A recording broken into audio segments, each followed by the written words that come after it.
connais Mimi, ma petite amie Mimi, et son jeune frère Toto, j'ai une auto. Je l'ai payé 300 balles chez monsieur Hannibal, le marchand d'occasion de la rue de Lyon. On va fêter un anniversaire, mais attention, pas n'importe quel anniversaire. 120 ans. 120 ans d'une marque, d'un constructeur tchèque, que vous connaissez tous, puisque cette marque, il s'agit de Skoda. Vous avez eu le privilège d'aller voir donc cette exposition. Vous vous êtes rendu à, attention, Madla Boleslav. Oui. C'est où ça à peu près? C'est à 60 km au nord-est de Prague. Et vous avez eu le privilège donc de monter à bord de ces vieux De monter à bord prototypes. d'une des voitures, puisque ce musée, les voitures sont exposées, mais certaines, évidemment, sont roulantes. J'ai eu la chance de conduire une des voitures. Évidemment, quand on visite le musée, on ne vous propose pas de conduire une voiture. Mais enfin, le but était aussi de montrer que ces voitures n'étaient pas juste statiques, qu'elles pouvaient donc rouler.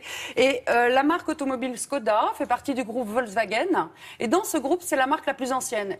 On rappelle que dans le groupe Volkswagen, il y a évidemment la marque Volkswagen, Audi, Seat, Lamborghini, Bugatti, Porsche, enfin bon, il y a énormément de marques. Il y a Skoda Seat est la marque... aussi. Je crois que c'était Oui. espagnol, moi, dis donc. Ah ben c'est une marque espagnole, comme Skoda est une marque Tchèque, oui, voilà, d'accord, ok. c'est le même principe. Donc la marque est née en 1895. Alors au début, Skoda faisait des... D'ailleurs, c'était pas Skoda, c'était Laurine et Clément. Ils faisaient d'abord la réparation de vélos, des vélos, et en 1905, la première voiture est apparue. C'est une histoire qui est assez méconnue parce qu'il y a eu plusieurs époques, on va dire, des voitures de luxe, un peu moins luxueuses, et puis les voitures qu'on connaît actuellement. Alors je vous propose de visiter ce musée. Donc, je vais vous laisser le dire à Mlada Boleslav. Voilà, Mlada à 60 Boleslav. km de Prague. Facile, hein. Saturday night is the loneliest night in the week. 'Cause that's the Today night you that drove my the sweet Skoda Tudor. Aujourd'hui, vous avez conduit la Skoda Tudor. C'est un magnifique modèle de 1948, un cabriolet de place. Seater and cabriolet. 'Cause that's the night friends come to call.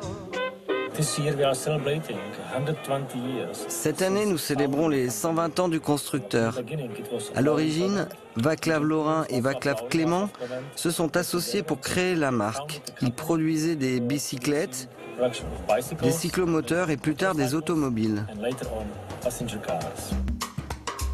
Very first cars was the Le premier modèle produit en 1905 s'appelait la voiturette A. 105.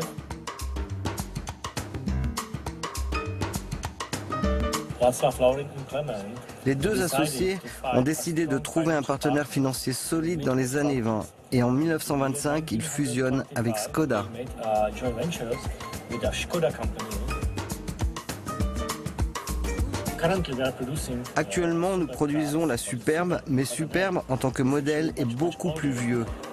La production de la toute première génération a débuté en 1934. 134 and we are currently Et c'est d'ailleurs dans cette voiture que nous sommes actuellement. first generation of Super. Skoda in 30s decided to go two ways. Dans les années 30, Skoda a deux axes de production. Des voitures grand public, comme le modèle Popular, et des voitures très luxueuses et très chères pour la haute société. Expensive cars, let's say higher society.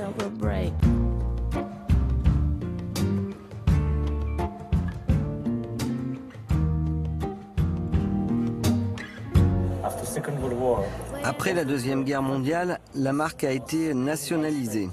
so it was no more private ownership, it belongs to state. Ce n'était plus une société privée et l'État, communiste alors, a décidé de produire des voitures pour absolument tout le monde. Produced cars for wide public.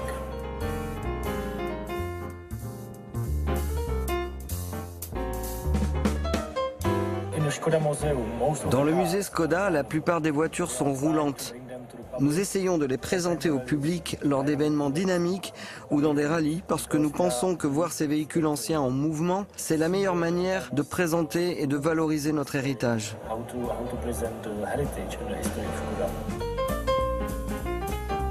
Elle existe encore, c'est la... Plein de questions hein, à propos de ce reportage. Première question, c'est vrai que l'image de marque, hein, c'est très... Une fois qu'on se dit oui, Skoda, véhicule tchèque, on a cette chose de se dire c'est peut-être pas la bonne qualité, c'est peut-être pas cher, etc. C'est-à-dire qu'on garde en mémoire les voitures des années 90 à peu près. et on méconnaît, on ne connaît pas l'histoire, en tout cas en ce qui nous concerne, l'histoire de cette marque depuis Là, on a vu des véhicules 1905. extraordinaires. Mais si je suis Magnifiques. déjà allé à Mlada Boleslav, bien sûr, et que j'ai déjà vu le musée, est-ce que ça vaut le coup d'y retourner? Il faut y retourner. Parce qu'en fait, il y a une soixantaine de voitures exposées, mais il y en a 300 en réserve. Alors, des voitures qui sont en état de marche ou qui attendent d'être restaurées. Mais en tout cas, il y a un certain nombre de voitures et les voitures tournent.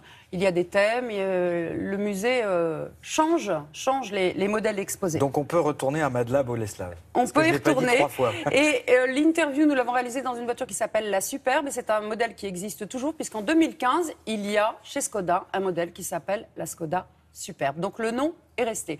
Et pour revenir sur Laurine et Clément qui ont créé cette marque, ce nom existe toujours chez Skoda, puisqu'il s'agit de la finition haut de gamme.